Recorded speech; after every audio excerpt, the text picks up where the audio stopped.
of teamx podcast powered by Rosenthal Coaching. Today we'll be discussing 5 ways to coach your team to high performance. Hello, I'm Steluța Leo. And I'm Gabriel Trandafilescu. We are professional coaches working with leaders and their teams to unleash their superpowers and maximize results. If you're new to our podcast and channel, make sure to follow us and subscribe to get notified whenever we go live. So, managing is a tough job. We need to state this from the very beginning. And if you're watching us, you're probably a manager, and we know that you're caught in the middle. And you have responsibilities both ways, up and down the hierarchical line. You want to take care of each individual's needs, put out the fires, make sure everyone's on task, keep your internal and external clients happy, plus your own boss. The thing is that you always need at the top of your game, which with so many moving parts in the team is not quite easy. And one of the things that you can use and one of the tools that you can use to take your team to the next level is team coaching. And here is what we're going to cover in today's episode. What is team coaching? Let me find it because we are live. So, where is it? What is team coaching? There you go. What is it? And how does it differ from group coaching? What does team coaching do? How big should be a team that is coached? The thing that you need to know about coaching a team and who can coach a team. Of course, the 5 ways to coach your team to achieve high performance. And if you stay with us until the end of this video, we're going to be talking about a top coaching framework that we're using with our clients to help them achieve extraordinary results.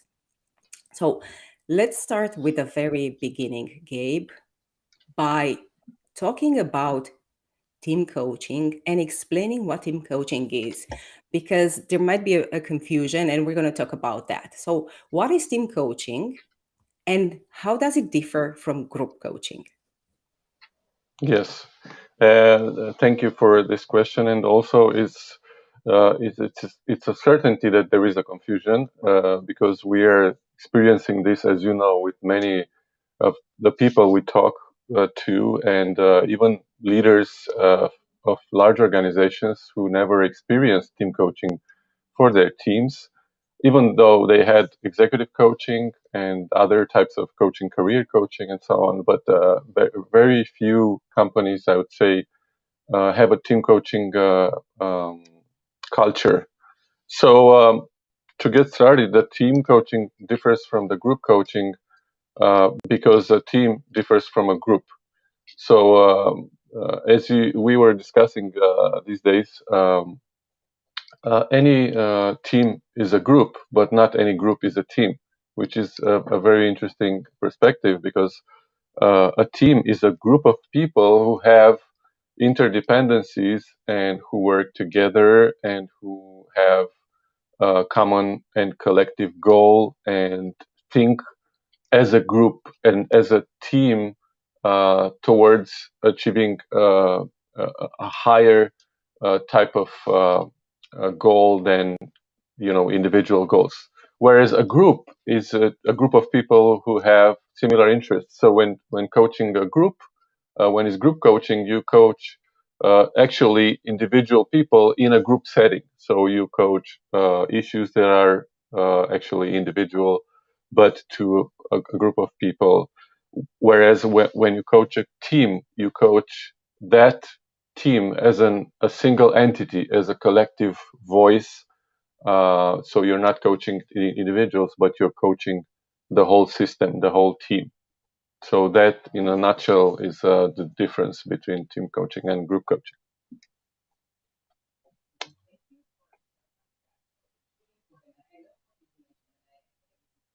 I think you are on mute. Thank you. I was unmuting indeed.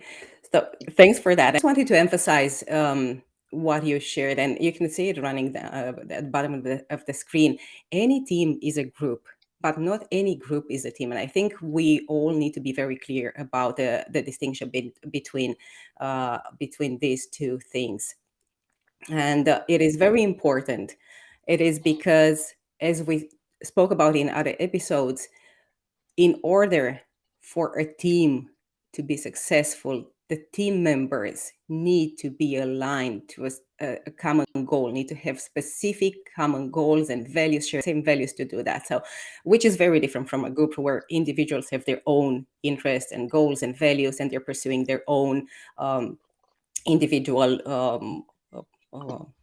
uh, endeavors in whatever they're achieving in the group, whatever their purpose is in the group. I just wanted to say hi to Mark Forbato. Hello, thank you for watching us, for tuning in. Guys, if you're watching us live, please make sure to say hello in the comments below. Let us know where are you watching us from.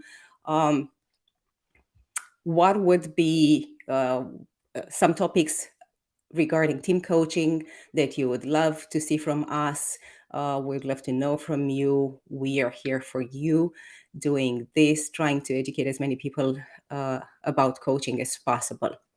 Now, thank you again for putting in the comments below your name and where you're watching us from and maybe the topics. Let's move on to the next question.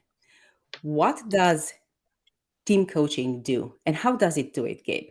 Because it's really interesting to talk about this, and I think it helps people have a better understanding about team coaching also, and what can be achieved when you bring coaching to your team. Yes. How does team coaching do it? I would say it's a very complex discussion. Of course, we can only scratch the surface in this episode. But main the main setting that the team coaching is addressing is coaching the team as they work. So coaching the team in a working environment when they are together. That's where you can when and where you can coach the team, because how you can coach the team, it's it's a very again difficult question to answer, because as you know, there is always in the now moment coaching the team. So there is no prerequisite and there is no predetermined course for coaching the team, because you need to see the team in real time, and you need to connect with their energy and with their dynamics and with their um, power plays and with everything on the spot and in real time. So how to coach a team is actually depending on where you find them and how you find them working together, and we will cover that maybe more specifically in the 5 ways uh, how to coach a team. Um, I think there was a second question here, or there were. It was You're how does it do it? Yeah, it was how does it yeah. do it? And we promised that we will just be scratching the surface. We don't want to get into the science of how does it do it, into the neuroscience, and how does this Hmm. affect the dynamic of the team or anything like that. So just the concept in itself, if you can share it. Yeah, of course. So how does it do it is by coaching the underlying dynamics and how the team work together, how they communicate, how they position themselves among them, among the team and from each other, and how they hold themselves accountable, and coaching everything that's between the team. So again, it's, as you know, it's very difficult to explain coaching and to describe coaching, and the best way to experience it is to experience it because it's very hard to. Maybe the only way to do it is to explain to tell a story about a previous engagement, a team coaching engagement. Otherwise, it's very hard to describe it because everything is happening in the moment. And I think it But would be great actually to share a story with our audience, because it will help them, as you said, better understand how does team coaching work and the effects it has on achieving high performance. yes, exactly, and maybe we can take a note on that and share in a future episode an extensive team coaching scenario, and actually not scenario but actual one of our clients, without, of course, sharing any confidential information or names or anything, um, because obviously we are bound by confidentiality, very strong agreements, but to describe the process and everything. Well, I did took note of that. Yeah. Will you be sharing the story a bit, just the surface of the story, or do you want to keep it for our next episode? I would say let's keep it for our next episode, because now let's keep with what we already said we will do. Perfect. Okay. So, guys, stay tuned and we will let you know. We will announce in advance when you're going live, and we're going to be sharing the story, the scenario of our client that has been team coach, so that you can have a better understanding around how does team coaching work. Now, let's move on to the next question, which is the thing you need to know about coaching a team. And this is really important because we want to make sure that there is clarity in regards to who can coach a team, and we don't want to be confusing anyone about coaching a team, because this is really important in the sense of achieving high results and working with the dynamics and the space between, as you said, with the systems in a team. So, Gabe. Yes, I wasn't sure you finished. So, who can coach a team in long? Like, the short answer is a team coach, and I will explain why in this very particular case of coaching, which is team coaching, a very special type of coaching. A leader cannot coach their team, because for one-to-one coaching and career coaching, leaders can uh, pick up coaching skills and can develop coaching skills to support their team members individually.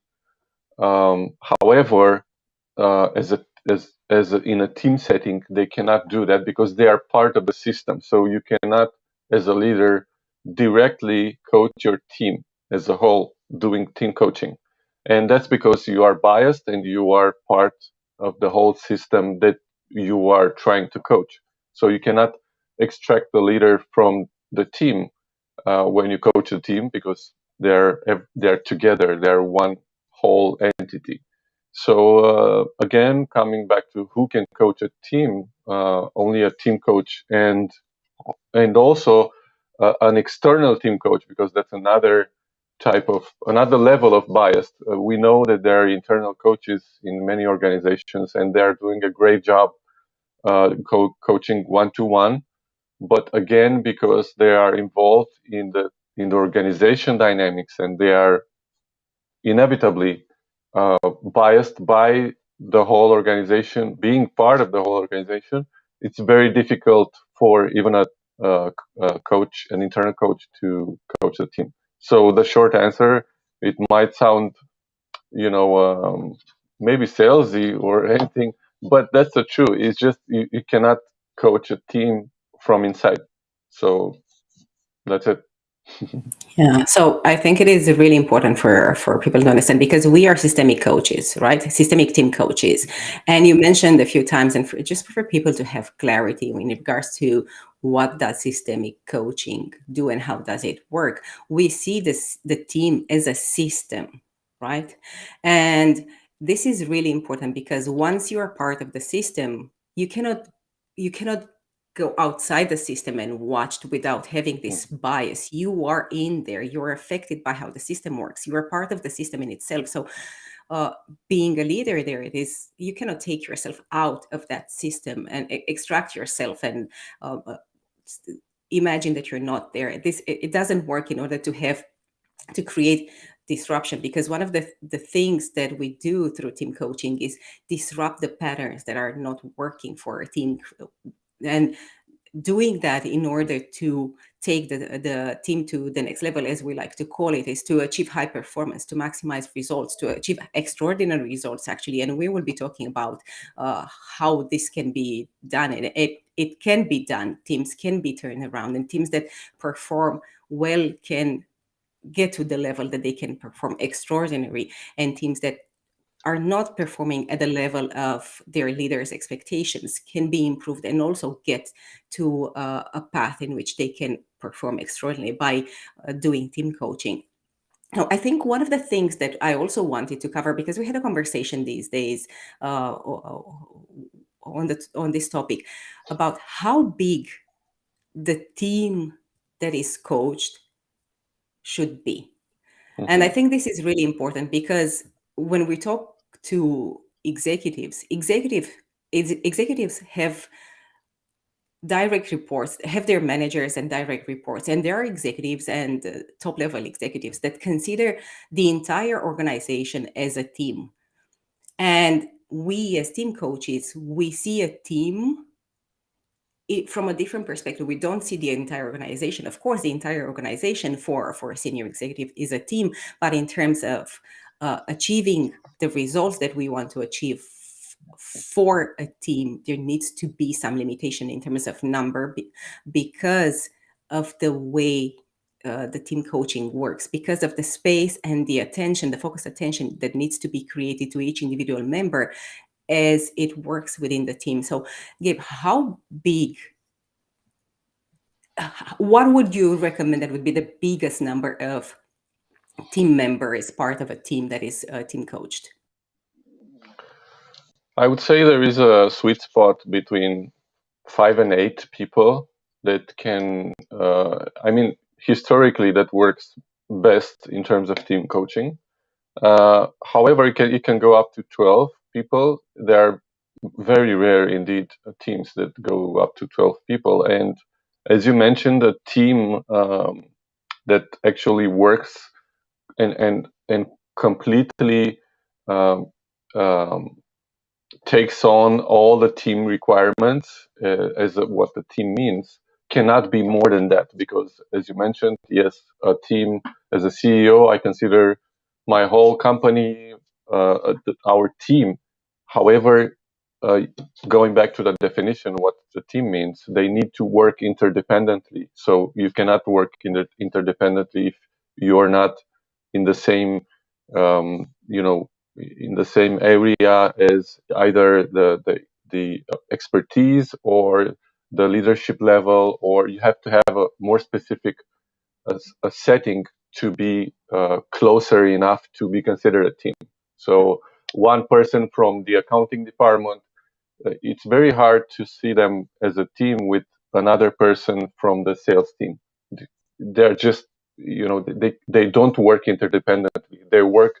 Their individual work doesn't depend on each other. So accounting does not depend on sales and vice versa. So going back to what the team means, um, they need to work interdependently and have a collective goal that they work together towards. So that's why a real team can only be somewhere between 5 and 8 people, maybe 10, 12, but they need to have a very connected structure. A real team in terms of coaching we're talking about here, because all of the people, all people in the organization and all the teams are real teams. So just wanted to make sure that we're clear about that. And for a CEO, his team could be the executives in that are reporting to him, the CFO, Mhm. the COO, the CXO, whatever the X is between the C and the O. But from a finance perspective, for example, the CFO can have his managers, the payroll manager, whatever. This would be his team. And for a manager, from a manager perspective, it's the people who do the work and report directly to him who are considered a team. So we can work with either of these levels of teams, right? Either with the direct workers, people who do the tasks every day, either with a team of managers, either with a team of senior managers, team of executives, senior executives, and these in themselves are teams. And now let's get to the meat of our episode today: the 5 ways a team can be coached to achieve high performance. And let's start with the first one. How can we coach a team? How can we as team coaches step into an organization, into a team, and coach a team? Which would be the first way to do that? The first way, and I would say fundamental way to coach a team is to do that in the most used setting and the most obvious and productive setting that the team is together and works together is their regular team meetings. So the way a team meeting is unfolding can tell you exactly how that team works. Even if, in a team meeting, you don't actually see the people in the team doing their work, but as a systemic coach, when you look and you make an assessment of how the team works together in their regular team meetings, you can tell how the team works outside it, and how the people are working together and helping each other and holding themselves accountable and working towards the same goals. And that's because they bring all that energy and all the things that they do outside the team meetings, they bring them into the team meetings, and that's where you can see exactly how they work. You can see the geography of the team. You can see the power plays. You can see their engagement levels.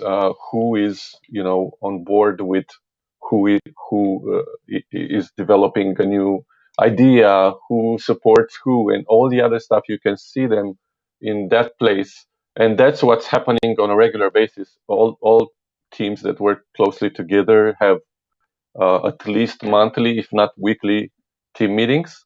And the best way we have done this, and we are contributing to teams becoming high performing, is coaching their team meetings.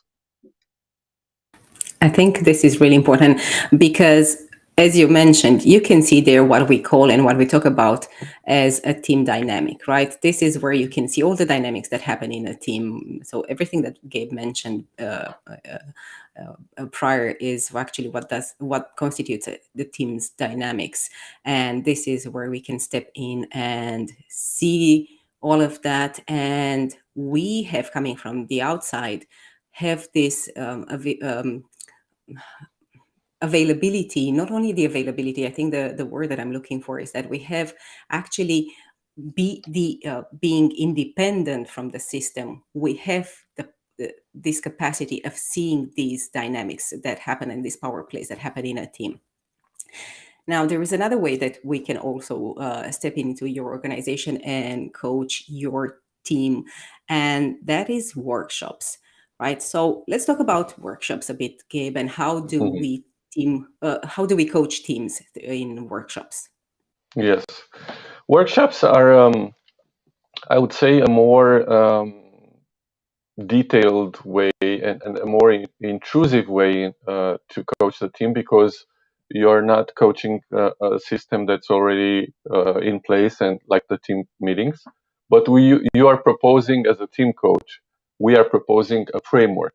So we are coaching how they put their energy and their content into a framework that we are proposing. So again, this is as I want people to understand that coaching means offering the space and coaching the energy and coaching the dynamics, and not offering content. But the thing that we are offering is a framework, is a structure where they put their own content. The team puts their own things, and they start working in a more specific scenario. And one of those we will mention at the end of the show if you wait until then. So we are proposing, hey, why don't you do this? We are proposing a framework, and the team starts working, and we are more facilitating than coaching in that scenario, but we are still coaching the team. And the workshops are, let's say, somewhere between 3 hours and 6 hours, depending on how big the team is and how much they are willing to put the work in. And usually, what teams recognize at the end of a workshop is that it does allow them to shift the perspective that they're looking at working together, right? Because this is one of the things that we are affecting through workshops, right? People don't do the regular things that they're doing, the dynamic. They their their their tasks are different. They're taken out of their comfort zone, and we are shaking a bit the waters. And at the end of a workshop, they do have the appreciation of what does getting out of your comfort zone mean.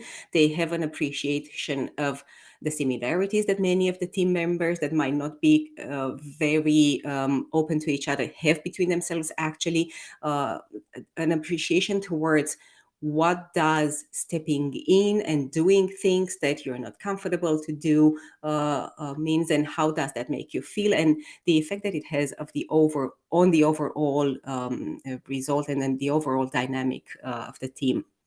Now, there is another way that we coach teams, and this is in immersive offsites coaching sessions, or various setups, but which are offsite, and this is really important also. So talk a bit about this type of coaching, a team, Gabe, because we love this type of coaching and we know Yeah. how powerful it is for teams. Yes. So both the workshops and the immersive offsite, 1 or 2 days usually, are, as you mentioned, I want to put the word on it, are the disruptive way of shaking up the team's dynamics. And sometimes this is needed, and I would say even oftentimes this is needed, because when coaching their team meetings, you are adjusting little by little and offering new perspectives on their team dynamics. But when we coach through workshops and immersive offsite, then when is where you really disrupt their power plays. You know, the things that don't work, the things that they want to improve, and you put the finger on the pain over there. And the immersive offsite is basically a series of experiences that can happen, on a boat, or on a cabin in the mountains, or on a cabin on the beach, or in a setting that it's disruptive itself. So from the start, the setting is taking the team out from their regular working schedule, and their regular um, uh, whatever they're used to, and changing the geography is the first step to changing the dynamics. And after that, we work through different, sometimes workshops as well, and other types of experiences to make sure the team work together in a different setting, so their perspective is changed. That's the immersive offsite. Just wanted to clarify for anyone watching us today that this is different than team building. So we're talking about, even if it might sound as a team building, and even if the outcome is that it does create a stronger, it does build a stronger team at the end of the immersive offsite experience, we're actually applying various frameworks that work on the dynamics of the team, and we're doing coaching. The experiences that we're bringing in do help actually to change these dynamics, and team building is an outcome, is a result of what we're doing, is not the thing in itself that we're doing. Now, moving on to the fourth one, and I love this one because it's really interesting. Even if you read the name, even the name, it's interesting, but the way it works, it's really interesting. Let's talk about shadow coaching, Gabe. Yeah. So shadow coaching, it's easy to understand when we talk about one-to-one, because it's quite common, or I would say should be quite common for an executive coach, for example.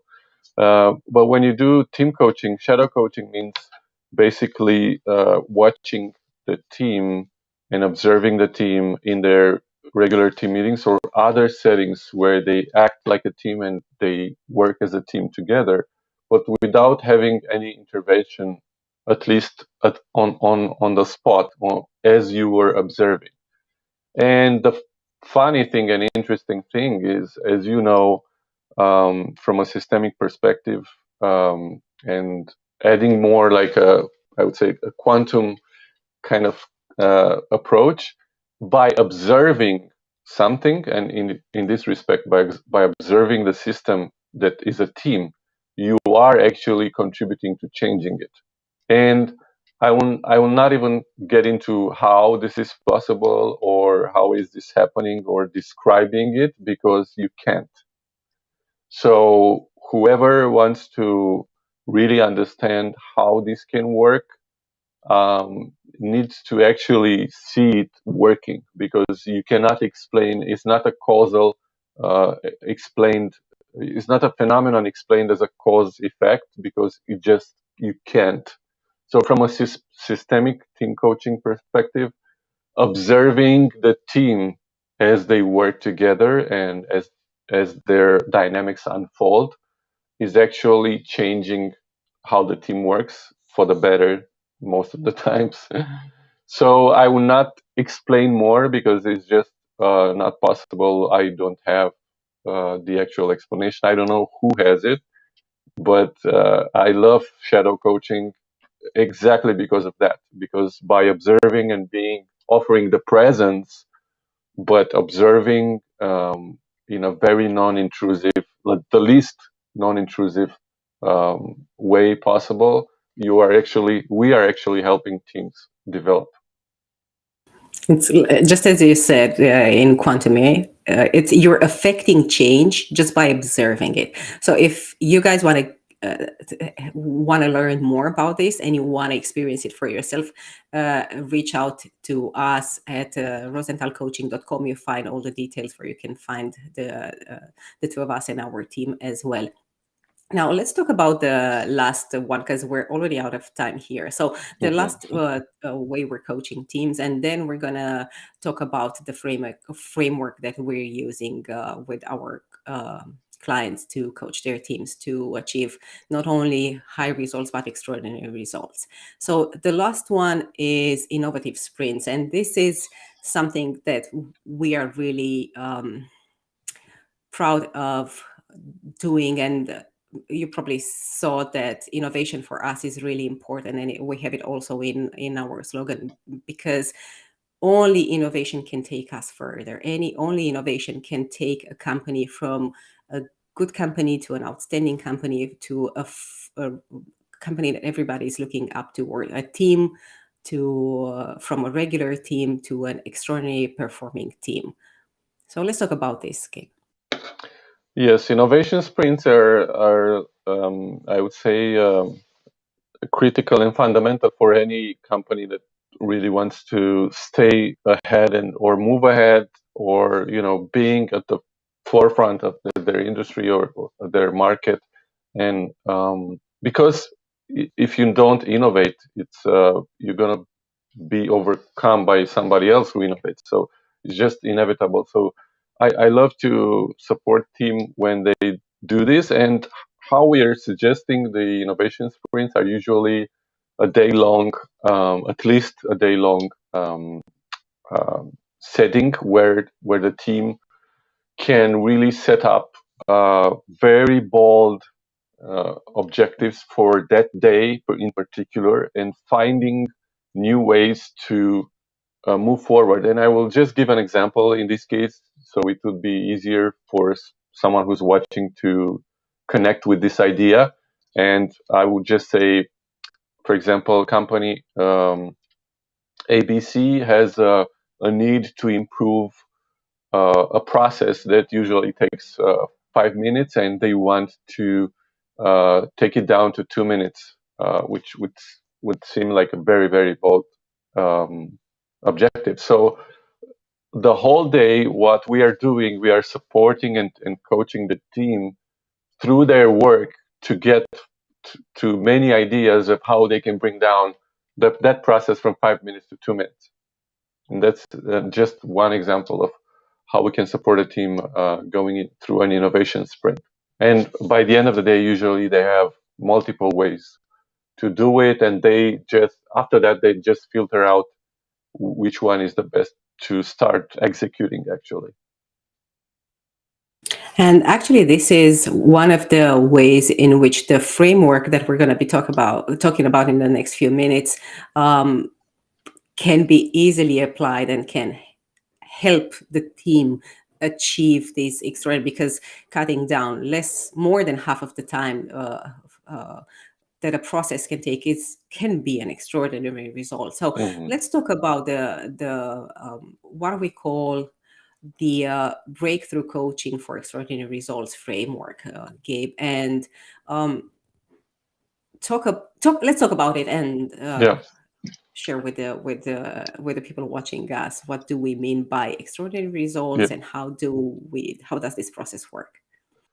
Yes. Again, this would just be a very uh, short description, and of course, because you know the process is it's very complex and very powerful. It would be a shame to say that we can describe it so in a few phrases, but in a nutshell, the breakthrough process is one of my favorites because it really helps teams move forward in a very short time frame.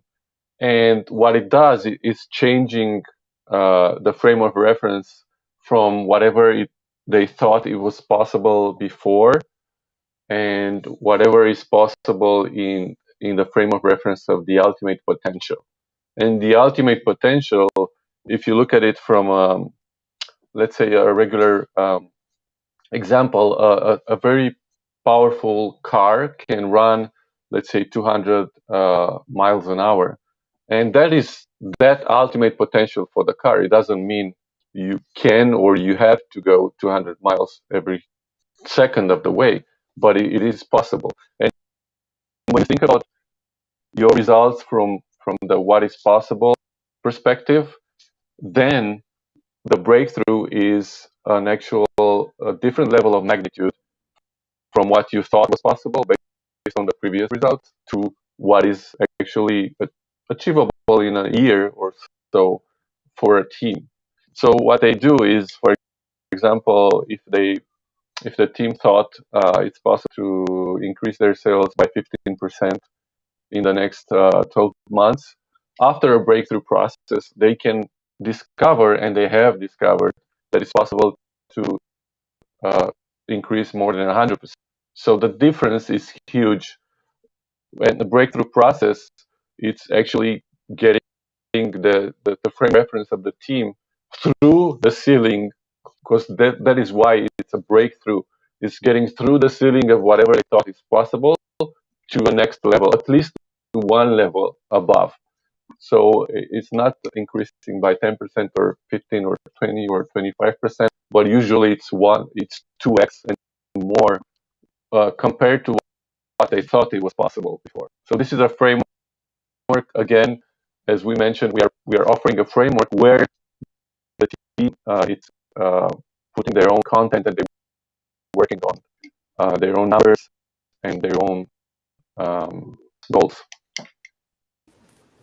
Oh, we had some technical issues, so you're cutting out quite often as you were talking about it. But if you guys want to learn more about this breakthrough process that Gabe was talking about, feel free to reach out to us to rosenthalcoaching.com, and we would be happy to share more info with you. We'll be really happy to come and do this process with you, either in an immersive offsite workshop or in an innovation sprint. It's just as he said, maybe to wrap it up, it's just changing the framework reference that you're using when setting goals for your team. Now, we talked about team meetings, workshops, immersive offsite, shadow coaching, innovations, and innovation sprints as ways of coaching a team there. And we shared with you the framework of breakthrough coaching for achieving not only high results, but extraordinary results. There are many other ways that we can coach a team. We have many other frameworks that we are using at Rosenthal Coaching to help your team get to the next level. Uh, Thank you for watching us today. make sure to subscribe, hit the subscribe button if you're watching us in YouTube. Follow us on LinkedIn. Also, feel free to reach out to Gabe and myself on LinkedIn as well, and follow our page. Gabe, do you have anything to say before we sign off? Yeah, thank you all for watching, and we hope you found some real value in this episode. And we hope to see you soon next week. Bye, everyone. And bye. Thank you.